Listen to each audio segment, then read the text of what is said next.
चले तो ऑन का दूसरा इस्तेमाल समझते हैं। ऑन टाइम के लिए कैसे इस्तेमाल होता है, तो देखिए जो डेट्स होती है ना उनके लिए ऑन लगाते हैं। He was born on the 1 January, 1 जनवरी डेट है तो हमने उसके लिए ऑन इस्तेमाल किया। Pakistan was born on the 14 August, तो ये डेट है। I hope you understand. दूसरा डेज जो होते हैं उनके लिए ऑन इस्तेमाल होता है, जैसे he arrived here on Sunday, on Monday, on Tuesday, on Eid day, on holiday, on Christmas day, etc। इन सब के लिए डेज के लिए हम ऑन इस्तेमाल करेंगे, ठीक है। अब हम दूसरा प्रेपोजिशन समझते हैं इन। आपको ये कॉन्सेप्ट ज़हन में बिठाने हैं कि भाई कहाँ कहाँ पे इन इस्तेमाल होगा। जो मैं यहाँ चीज़ें बता रहा हूँ इनमें 100% इन ही इस्तेमाल होता है। इन जो ग्रीन में लिखी हुई चीज़ें इनको जहन में रखें, ये नीचे एग्जाम्पल्स हैं, तो इंशाल्लाह आपको ये बहुत क्लियर हो जाएगा कि हम प्रेपोजिशन कैसे इस्तेमाल करते हैं, ठीक है। तो पहले है अनस्पेसिफाइड टाइम। इसका मतलब क्या हुआ? इसका मतलब हुआ कि अनस्पेसिफाइड यानी कोई एग्जैक्ट टाइम होता है ना, आप कहते हैं कि भाई ये टाइम या वो टाइम 2 घंटे 3 घंटे, नहीं, ये स्पेसिफाइड ही नहीं है, ठीक है, क्लियर ही नहीं है कि कितना टाइम, तो उसमें हम इन इस्तेमाल करते हैं। जैसे मैंने लिखा है इन अ मंथ, भाई well I will return in a month, मैं 1 महीने में आ जाऊँगा। क्लियर तो नहीं ना 1 महीने में कितने दिन के बाद, बस ये है कि 1 महीने में आ जाऊँगा।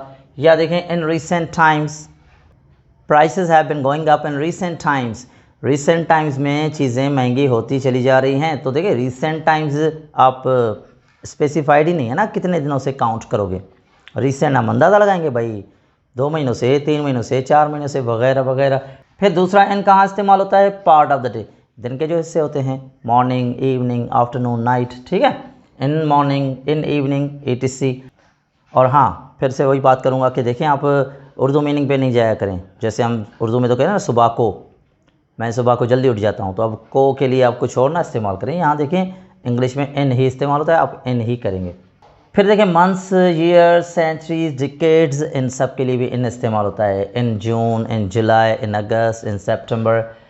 या ईयर्स हैं इन 2001, 2005, इन 2015, इन 1998। या सेंचुरीज होती हैं इन 1st सेंचुरी, इन 20th सेंचुरी, इन 30th सेंचुरी। या डिकेड्स होते हैं जैसे इन 90s, इन 80s, इन 70s। तो ये डिकेड्स है ना, इन सब में हम इन लगाते हैं। आई होप आप बात समझ रहे हैं, ठीक है। फिर आ जाएं लॉन्गर टाइम्स के लिए भी हम इन लगाते हैं। अब लॉन्गर टाइम का मतलब क्या हुआ? जैसे मिसाल में लिखा ना इन पास्ट, भाई in past I used to be very lazy, past में मैं लेज़ी था। पास्ट तो पूरा पास्ट है, जितने भी साल गुजर गए वो सारा पास्ट है, तो ये एक लेंदी टाइम है, उसके लिए हम इन लगाते हैं। या in future, in future scientists are looking for alternatives of petrol in future.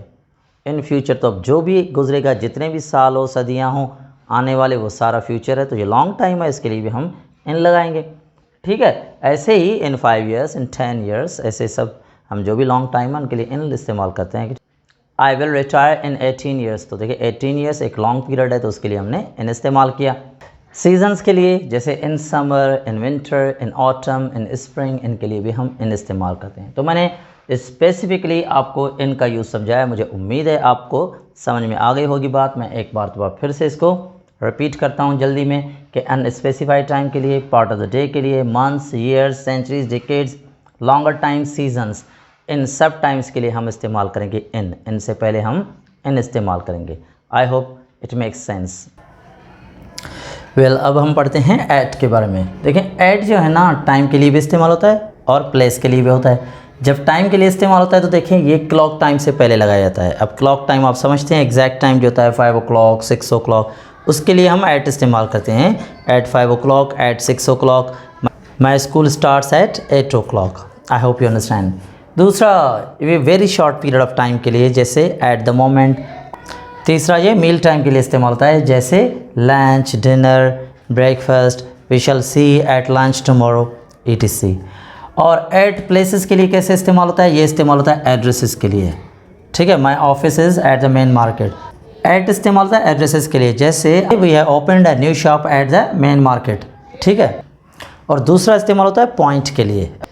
अगर आप कहीं पॉइंट ऑफ प्लेस बताएं, जैसे at the door, at the railway station, at the airport, etc।